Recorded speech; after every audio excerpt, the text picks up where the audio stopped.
All right, we got Bob Holt with us from the Arkansas Democrat-Gazette, sports writer extraordinaire. Always appreciate some of his time. Bob, how are you doing on this rainy Thursday? I'm fine. I hope you guys are well.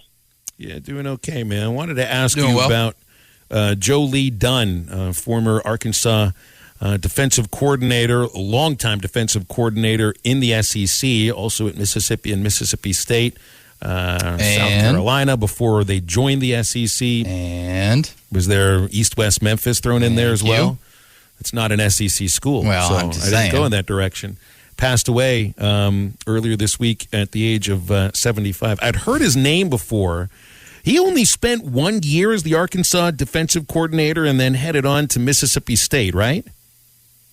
Yeah, but it's funny. I did a story on Joe Lee when he was at Mississippi State before they played Arkansas. I think Mississippi State had the number one defense. This was 1999. He was a Briles Award finalist that year. But Joe Lee said he had no issues with Arkansas. People treat him well. He enjoyed living there.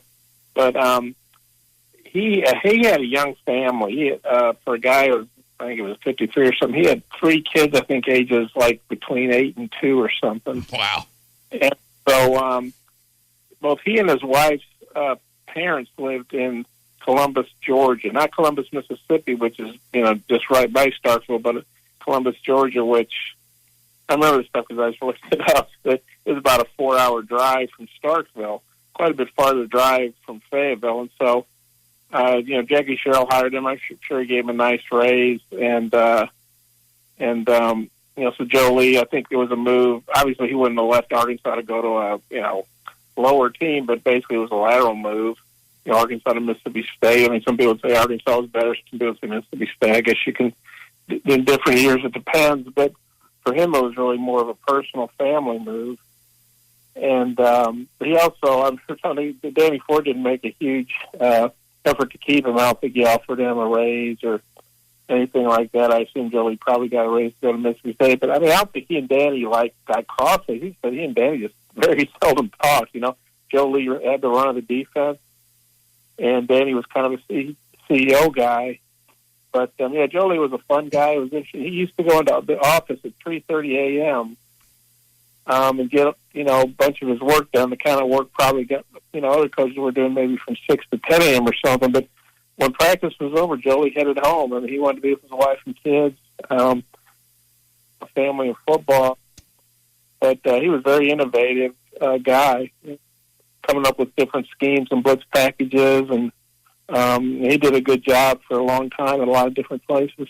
I saw where he was the pioneer of the 3-3-5 defensive alignment, which has become one of the more popular alignments in college football. So, I mean, this is somebody that I guess thought a little bit out of the box compared to defensive coordinators of his time. Yeah, he blitzed a lot, but he probably didn't blitz as much as people might have thought. I remember talking to him about it, and he said really it's sort of the threat of the blitz. You might cause people to not run some packages they normally would, and so you kind of take them out of their comfort zone. Another thing about Joe, he was never in the press box, to my knowledge. He was always on the field. I don't think he ever wore a headset. He basically signaled his stuff in.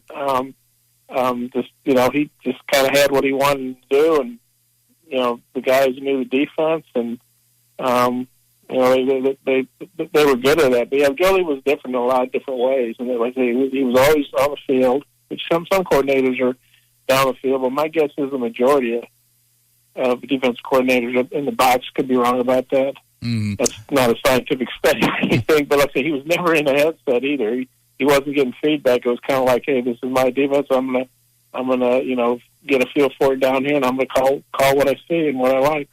Yeah, that's one thing I remember as a kid when he was, at Memphis, I think from 2003 to 2005 with Tommy West, was that he didn't wear a headset like everybody else. So that was one of the unique things about Joe Lee Dunn there. But as far as the coordinators that Arkansas has right now, with the coaching rumors, the firings that have been going on, and, obviously Kendal Briles and Barry Odom's names keep getting brought up in a lot of these rumors that almost feel like we're just going to throw a bunch of stuff to the walls. if it sticks, it sticks. If it doesn't, we never said that in the first place type of stuff that we deal with every year. Do you think there's an opening right now that would really entice either Briles or Odom to go to, or do you think that perfect job for them is just not there yet? Well, I mean, it's really all about what job you can get. I mean, I'm sure either of them would take the LSU or the USC job, but no offense, they're not going to get off of that job. Kendal Briles, I've seen his name come up with Texas Tech, which would make some sense because, he's a Texan. I've seen people talk about, maybe him and his dad who were at Baylor together getting reunited in Lubbock. I don't know if that's realistic or not. I think those guys are both going to get opportunities to be head coaches. It's really, again, in Barry's case, be a head coach again. It's really just about, what's out there. And, of course, this coaching carousel is going to create openings. Maybe some of these openings will be filled by coordinators, but, some sitting head coach is going to take the LSU job, I believe, and one's going to take the USC job, and then those jobs are going to be filled by sitting coaches, and then there's kind of a trickle-down effect of the marriage. I guess they call it the carousel. I think there'll definitely be some head coaching opportunities for Kendal and Barry this year. It really just depends on sometimes the job you want you can't get, and sometimes the job you get offered you don't want. Mm-hmm. Yeah. And so I remember talking to Houston Nutt about that. He got fired at Ole Miss. I fully expected Houston to coach again. I mean, obviously things didn't end well at Ole Miss, but if you look at the body of his work, 2 SEC schools, he went to 4 or 5 Cotton Bowls, and he did well at Murray State, and the 1 year Boise State did pretty well, and so I fully expected Houston to get another job. And I talked to him about it a few years later when it's pretty clear he wasn't going to coach again. And he didn't name names, but he mentioned there were some jobs he got offered, and he thought, I can do better than that. And then the jobs he wanted that he went for, he didn't get. So it really depends on if you want to be a head coach again. Some guys are more comfortable being coordinators. Barry Odom and Kendal Briles are making pretty good money, and some of the head coaching jobs, frankly, they get offered, they might have to take a pay cut to go there. But do they want to be a head coach again? Mm-hmm. When do they want to run their own program? Does it fit maybe geographically where, they want to live? And do they feel like you can win there and that can lead to a bigger job?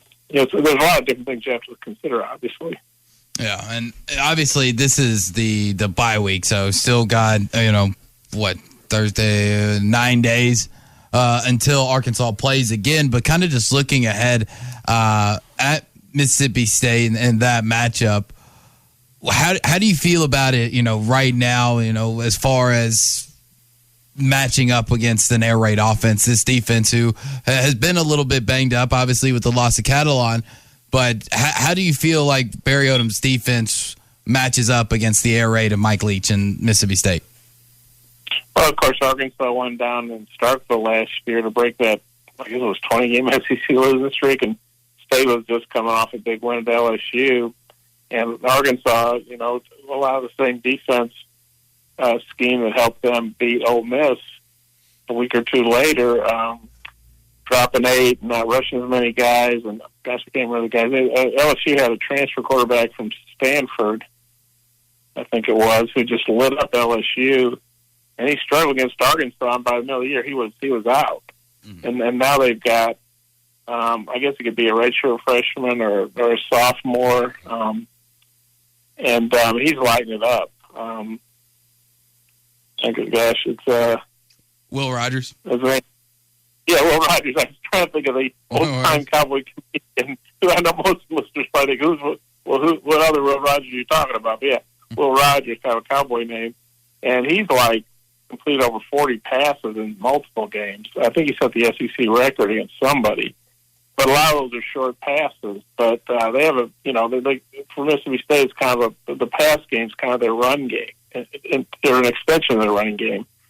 And so, they're going to have to contend with a really hot quarterback and some very good receivers. And, just like Ole Miss, what worked last year probably won't work this year. So it's going to be a big challenge it's a big challenge for anybody's secondary. It'll be a big challenge for Kentucky. It'll be interesting to see how Mississippi State does against Kentucky this weekend. It has a very good defense. But, I think that would be a big challenge especially not having Jalen Catalan, who's arguably your best not just your best defensive back, he's your best defensive player, period. Mm-hmm. With Trey and Burks just up there as your best players, on either side of the ball.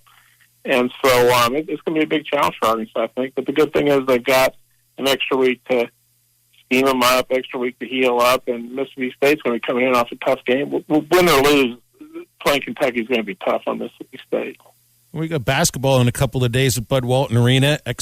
See, even you've messed me up the way I've been saying this now, Drew. Exhibition game of 4 against North Texas. What is it that you're looking for in this game? A couple of things Muss pointed out too.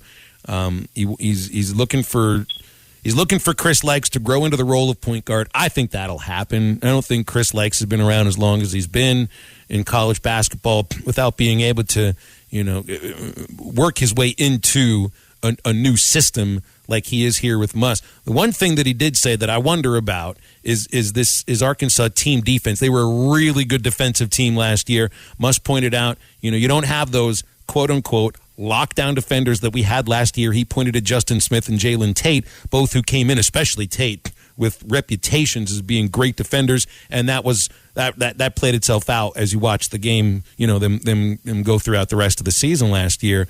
And he says, we don't really have that right now. So, we talk sometimes about you need a team to be able to gel, and sometimes too much of that focus is on gelling offensively. I'm hearing from Muss that first of all, they got to get in better shape. That plays its way into defense too. And it sounds like they got to gel defensively, maybe even more so than offensively. Yeah, I think any good coach is going to put a premium on defense. Eddie Sutton always made the point that, defense is a constant. You can have good shooting nights, bad shooting nights. You can get hot, but defense is something that should always, be good. Nolan Richardson obviously built his program as high scoring as his teams were. They were based on defense and forcing turnovers and, going down and getting dunks and layups and stuff, but basically offense off your defense. And Eric believes in that too. And Jalen Tate and Justin Smith were really, they were older guys. They were tough guys. Eric has said that they took as much, if not more, pride in their defense than their offense. Obviously most guys naturally, guys or male or female, I think we all we played grade school or played in the NBA, scoring. It's about scoring. That's the fun thing. But defense is really what can win you championships and win you a lot of games. So I think Arkansas needs a better defensive effort overall. If you watch that exhibition game, defense is kind of tight there. Turning up the screws on defense is what helped them get back in that thing and ultimately win it. And he talked about he didn't really like the pick and roll defense from his big guys. Jalen Williams and Connor Banner, so they didn't move like they should. And I think just they overall playing better defense, more intensity, from the get go. I talked about the point guard spot. I remember Chris Lykes, I think, only played 2 or 3 games last year for Miami. He hurt his ankle, so he's kind of getting back in the groove, knocking off some rust, as well as getting adjusted to a new team, new place, new teammates, all that. But it'll be interesting to see how they handle that point guard spot, and then is their defense better.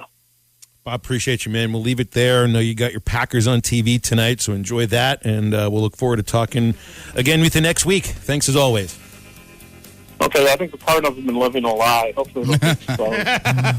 Thanks, Bob. We're back and better than ever. A new web interface to start the basketball season and more props, odds, and lines than ever before. BetOnline remains your #1 spot for all basketball and football action this season. Head to the new updated desktop or mobile website to sign up today and receive your 50% welcome bonus on your first deposit. Just use our promo code BELIEVE50 to receive your bonus. That's BLEAV 50 to receive your bonus. From basketball, football, and baseball postseason, NHL, boxing, and UFC, right to your favorite Vegas casino games. Don't wait to take advantage of all the amazing offers available for the 2021 season. BetOnline is the fastest and easiest way to bet on all your favorite sports. BetOnline, where the game starts.